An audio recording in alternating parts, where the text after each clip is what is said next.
unapotalii nyenzo hii ya ujifunzaji na kutagusana na yaliyomo, utapata shughuli na mazoezi yatakayokuwezesha kufahamu dhana zilizozingatiwa kwenye kanda hii.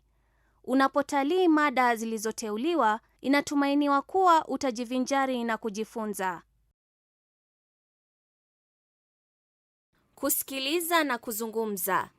Kusikiliza na kuzungumza ni stadi zinazoshirikisha shughuli za kimawasiliano na kimaingiliano kwa sababu mbalimbali katika miktadha tofauti tofauti na mazingira halisi.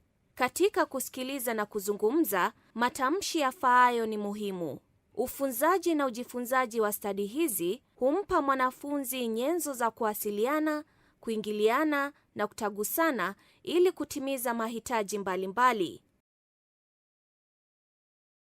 Kujuliana hali. Shikamoo babu.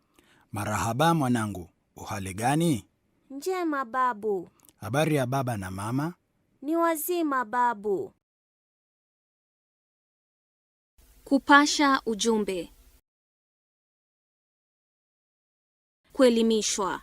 Methali ni semi fupi zinazoeleza kwa muktasari fikira au mawazo mazito ambayo hutokana na uzoefu wa jamii.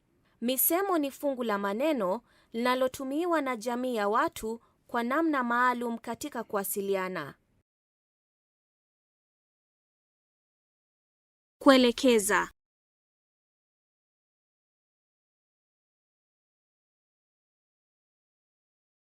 Kuzindua au kutoa gizani.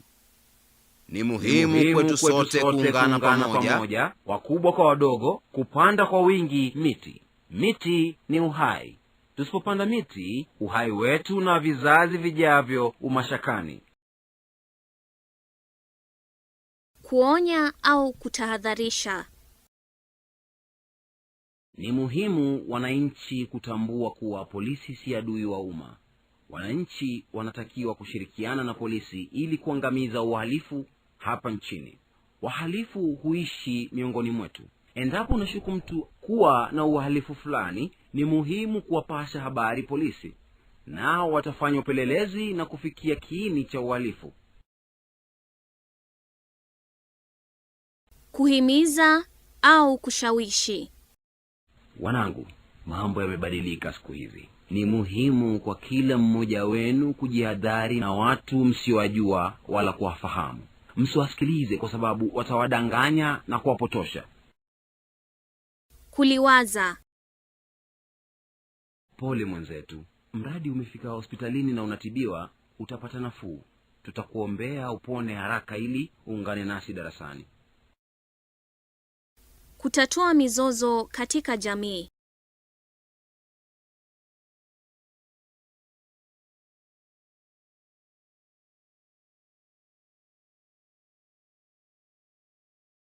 Kutumbuiza. Tembo. Tembo kwa mfungo. Kumbe marafiki zake mfungwa ni mabaradhuli kama mfungwa mwenyewe. Acha kutusi watu. Hey.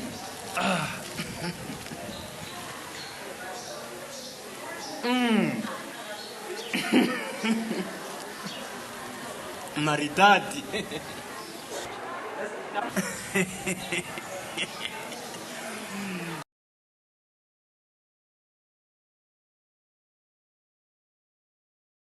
Katika somo hili la matamshi, tutashughulikia vitate na vitanzandimi. Vitate ni maneno yanayotatiza kimatamshi. Utatanishi huu unatokana na kukaribiana kimatamshi kwa sauti fulani. Mfano: posa, poza. Mtamkaji kuathiriwa na lugha ya kwanza au lugha nyingine. Mfano: mahali, mahari. Mahojiano ni mazungumzo kati ya watu wawili au zaidi yanayokusudiwa kudadisi kuhusu undani wa jambo fulani. Aghalabu huwa pana mtu au watu wanaouliza na wanaojibu maswali. Mahojiano huwa yamepangwa kwa kuegemezwa katika mada mahususi.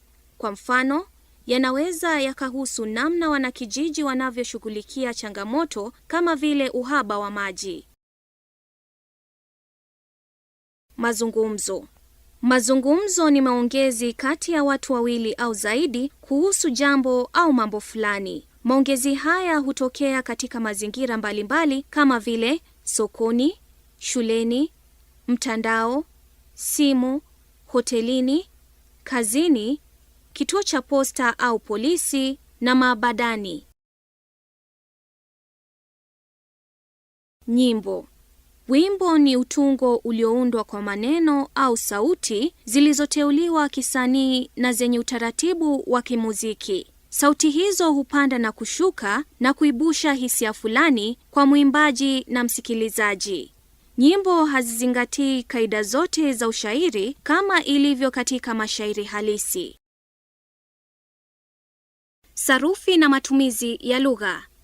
Sarufi ndio uti wa mgongo wa lugha yoyote ile. Sarufi huhusisha kanuni zinazotawala matumizi ya lugha ili kuepusha utata katika mawasiliano. Matumizi ya maneno kisahihi ili kuleta maana iliyokusudiwa. Kwa mfano, mama Nancy amekuja ni tofauti na mama Nancy amekuja, na tofauti pia na mama Nancy amekuja, ambayo pia ni tofauti na mama Nancy amekuja na hata mama Nancy amekuja.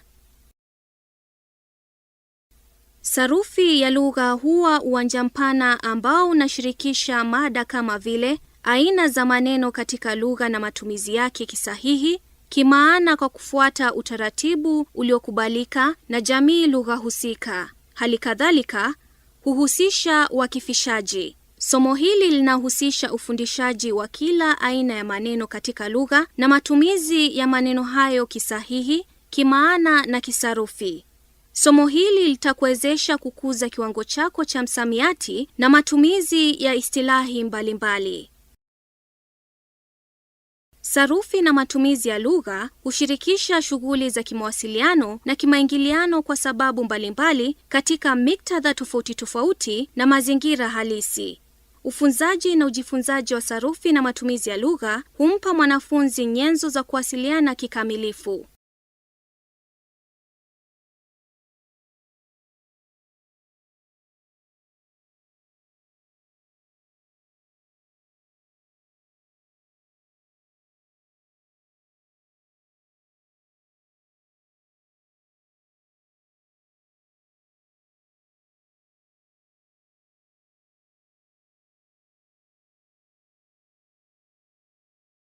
Vivumishi.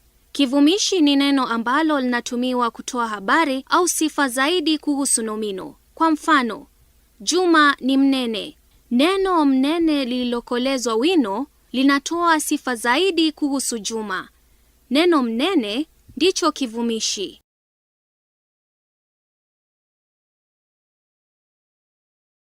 Vihusishi. Vihusishi ni maneno yanayotumiwa kuonyesha uhusiano uliopo baina ya neno au kundi la maneno na fungu.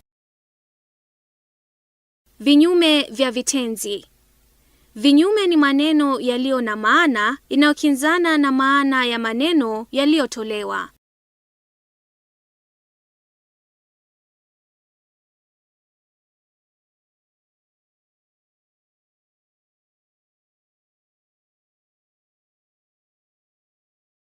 Nyambuliko wa vitenzi. Nyambuliko ni hali ya kurefusha kitenzi kwa kukipa kiambishi tamati ili kuleta maana nyingine tofauti kitenzi asili.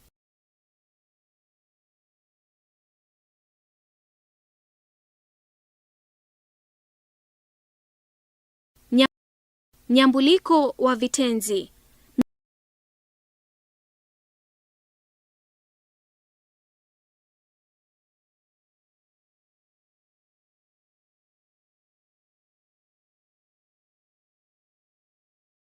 Vielezi. Kielezi ni neno au fungu la maneno ambalo hutoa habari zaidi kuhusu kitenzi, kivumishi au kielezi kingine. Ukubwa na udogo. Nomino huweza kuchukua hali tatu tofauti: wastani, ukubwa au udogo. Hali hizi tatu huathiri maana na matumizi ya nomino kama tutakavyoona. Kuandika. Kuandika ni njia nyingine ya kuwasiliana. Mawasiliano katika stadi hii hufanywa kwa maandishi yanayotawaliwa na kanuni fulani. Kwanza, mwandishi huwasilisha ujumbe kwa kutumia hati zilizokubalika.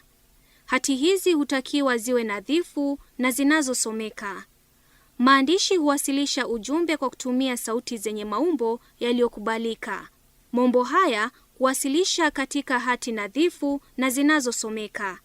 Sentensi hutakiwa kuwa sahihi na kimantiki ili kuwasilisha ujumbe unaokusudiwa.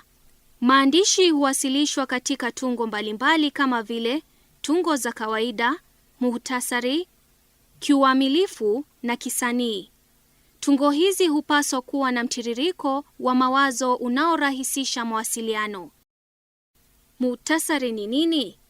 Muhtasari ni ufupisho wa habari bila kupoteza maana iliyokusudiwa. Muhtasari huwezesha mtu kutoa habari ndefu kwa maneno machache na kwa muda mfupi ili kurahisisha mawasiliano. Utungaji wa kiuamilifu. Utungaji wa kiuamilifu ni stadi zinazohusu maarifa na ujuzi wa tungo ambazo mwanafunzi yeyote atahitaji katika maisha yake ya kila siku hata baada ya mafunzo ya shuleni. Utungaji wa kiuamilifu huwa na taratibu ambazo lazima zifuatwe. Maarifa haya yanahusu tungo kama insha za ripoti, hotuba, barua, kumbukumbu, hojaji, resipe, shajara na kadhalika. Resipe. Resipe ni maelezo ya namna ya kutayarisha chakula mahususi. Hushirikisha orodha ya viungo na kiasi kinachohitajika kwa vyakula hivyo kutegemea idadi ya walaji. Resipe hutegemea walaji, mathalan watoto, wazee, wagonjwa, wachezaji na wajawazito. Utungaji wa kisanii. Utungaji huu hujikita katika uandishi wa kisanaa, yaani ufundi na urembo unaotokana na mbinu ya uwasilishaji. Insha hizi zinahusu jinsi lugha inavyotumiwa. Kusoma.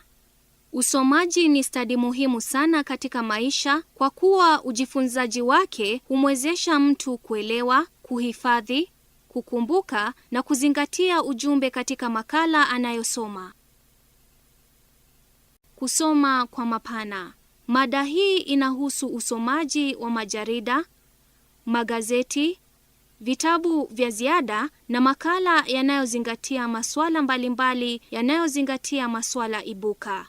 Hukusudiwa kufurahisha na kukufunza maadili.